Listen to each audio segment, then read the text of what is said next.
Hi friends, ಎಲ್ಲರೂ ಹೇಗಿದ್ದೀರಾ? ಎಲ್ಲರೂ ಚೆನ್ನಾಗಿದ್ದೀರಾ ಅಂದ್ಕೊಂಡಿದ್ದೀನಿ. ನಾನು ಈ ದಿನ ಚುರುಮುರಿ ಹೇಗೆ ಮಾಡೋದು ಅಂತ ತೋರಿಸ್ಕೊಡ್ತಾಯಿದ್ದೀನಿ. ಅದಕ್ಕೂ ಮುಂಚೆ ದಯವಿಟ್ಟು ಯಾರು ನಮ್ಮ ಚಾನಲ್ನ ಹೊಸ್ದಾಗಿ ನೋಡ್ತಿದ್ದೀರಾ ಸಬ್ಸ್ಕ್ರೈಬ್ ಮಾಡ್ಕೊಂಡು ನೋಡಿ ಫ್ರೆಂಡ್ಸ್. ವಿಡಿಯೋ ಇಷ್ಟ ಆದರೆ ಲೈಕ್ ಮಾಡಿ, ಕಮೆಂಟ್ ಮಾಡಿ ಮತ್ತು ಸಪೋರ್ಟ್ ಮಾಡಿ ಫ್ರೆಂಡ್ಸ್. ಬನ್ನಿ, ನಾನಿವತ್ತು ಚುರುಮುರಿ ಮನೆಯಲ್ಲೇ ಈಸಿಯಾಗಿ ಯಾವ ಥರ ಮಾಡ್ಕೊಳೋದು ಅಂತ ತೋರಿಸ್ಕೊಡ್ತೀನಿ. ಕೆಲವು ಐಟಮ್ಗಳಿದ್ದರೆ ಸಾಕು, ಈಸಿಯಾಗಿ ಮಾಡ್ಕೊಬೋದು.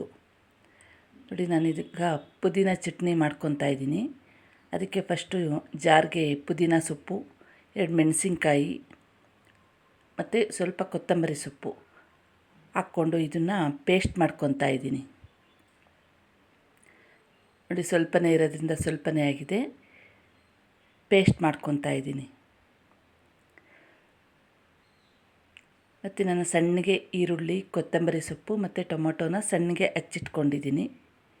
ಏಕೆಂದರೆ ಇದೆಲ್ಲ ಹಾಕಿದ್ರೆ ಚುರುಮುರಿ ಚೆನ್ನಾಗಿರೋದಲ್ವ, ಅದಕ್ಕೆ. ಮತ್ತು ಪುದೀನ ಪೇಸ್ಟ್ ತೊಗೊಂಡಿದ್ದೀನಿ. ಸ್ವಲ್ಪ ಸಾಂಬಾರು ಪುಡಿ, ಸ್ವಲ್ಪ ಅರಶಿನ, ಕಾಂಗ್ರೆಸ್ಸು ಮತ್ತು ಖಾರ ತೊಗೊಂಡಿದ್ದೀನಿ. ಸಾಂಬಾರು ಪುಡಿ ಅಂದರೆ ಅದು ಹುರ್ಗಾಳು ಪುಡಿ ಅಂತ ಬರುತ್ತೆ, ಅದು ತೊಗೊಂಡಿದ್ದೀನಿ ಸ್ವಲ್ಪ. ಮತ್ತು ಪುರಿ ತೊಗೊಂಡಿದ್ದೀನಿ.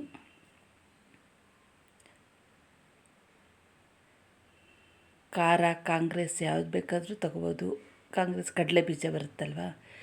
ಇದು ಸ್ವಲ್ಪ ಹುಣಸೆಹಣ್ಣು ನೆನೆಸಿಟ್ಕೊಂಡಿದ್ದೀನಿ, ಅದರದ್ದು ಪೇಸ್ಟ್. ಅದಕ್ಕೆ ಸ್ವಲ್ಪ ಬೆಲ್ಲ ಹಾಕಿಟ್ಕೊಂಡಿದ್ದೀನಿ ಹುಣಸೆಹಣ್ಣು ರಸಕ್ಕೆ.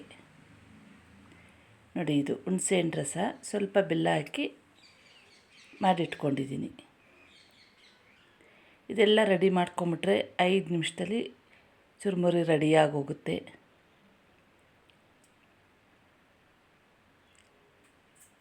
ಪುರಿ ನಿಮ್ಗೆ ಎಷ್ಟು ಬೇಕಷ್ಟು ತೊಗೊಳ್ಳಿ. ಈಗ ಈರುಳ್ಳಿ ಹಾಕ್ತಾಯಿದ್ದೀನಿ, ಟೊಮಟೊ ಹಾಕ್ತಾಯಿದ್ದೀನಿ,